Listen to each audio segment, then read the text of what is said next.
മുത്തോലി പഞ്ചായത്തിലെ 10ാം വാർഡിൽ കൊമ്പനാൽപ്പടി ഭാഗത്ത് മാലിന്യ നിക്ഷേപം ജനങ്ങൾക്ക് ദുരിതമാകുന്നു. സാമൂഹ്യ വിരുദ്ധർ കക്കൂസ് മാലിന്യങ്ങൾ ഈ ഭാഗത്ത് തള്ളുന്നതായാണ് പരാതി ഉയരുന്നത്. ശബരിമല തീർത്ഥാടകരുടെ വാഹനങ്ങളടക്കം കടന്നുപോകുന്ന റോഡിൽ തുടർച്ചയായി മാലിന്യ നിക്ഷേപം നടത്തുന്നത് വാഹന യാത്രികരെയും കാൽനട യാത്രക്കാരെയും ദുരിതത്തിലാക്കിയിരിക്കുകയാണ്. ഇത് സംബന്ധിച്ച് നിരവധി തവണ പരാതി നൽകിയിട്ടും നടപടികൾ ഉണ്ടായില്ലെന്ന് നാട്ടുകാർ പറഞ്ഞു. ശനിയാഴ്ച വെളുപ്പിന് ഞാൻ ടാപ്പിങ്ങിന് പോകാനായിട്ട് ഇറങ്ങുമ്പോൾ വീട്ടിൽ ഇരുന്ന് കാപ്പ് കുടിച്ചുകൊണ്ടിരിക്കുന്ന സമയത്ത് വണ്ടി നിർത്തുന്ന ഒച്ച കേട്ടു. ഞാൻ അവിടുന്ന് വഴി വന്ന് ഒരു കല്ല് നോക്കിയപ്പോൾ വണ്ടി അവിടെ കിടക്കുന്നു. ഒരു കല്ലെടുത്തത് ഞാൻ അവിടെ നിന്നപ്പോഴത്തേനും ഇങ്ങ് ഓടി വന്നപ്പോഴത്തേനും അവർ പുറകോട്ട് പോയി ആ വർക്ക്ഷോപ്പിനായിട്ട് വണ്ടി തിരിച്ച് പോവുകയാണ് ചെയ്തത്. അതിൻ്റെ പുറകെ ഒരു കാറ് വന്നു. കാറ് കൈ നീട്ടി നിർത്തി അവരെന്നെ അപായപ്പെടുത്താൻ ശ്രമിച്ചു. ഞാൻ ഓടി മാറിയുകൊണ്ട് രക്ഷപ്പെട്ടു. ഇതിവിടെ സ്ഥിരമായിട്ടുണ്ട്. ഇതിപ്പോൾ ഈ കഴിഞ്ഞ വർഷം തന്നെ ഇപ്പോൾ 4 പ്രാവശ്യമായി. ഇപ്പോൾ ഈ മാസം ഇപ്പോൾ 5. ഈ മാസം ഇപ്പോൾ ഒരു മാസമില്ലായുള്ളൂ. എന്നത്തിന് ഈ മാസം 1 കൊണ്ട് ഇട്ടു.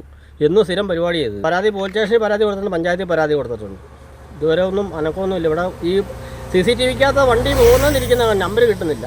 അധികൃതർ നടപടി സ്വീകരിച്ചില്ലെങ്കിൽ ശക്തമായ പ്രതിഷേധ സമരം ആരംഭിക്കുമെന്നും നാട്ടുകാർ പറഞ്ഞു.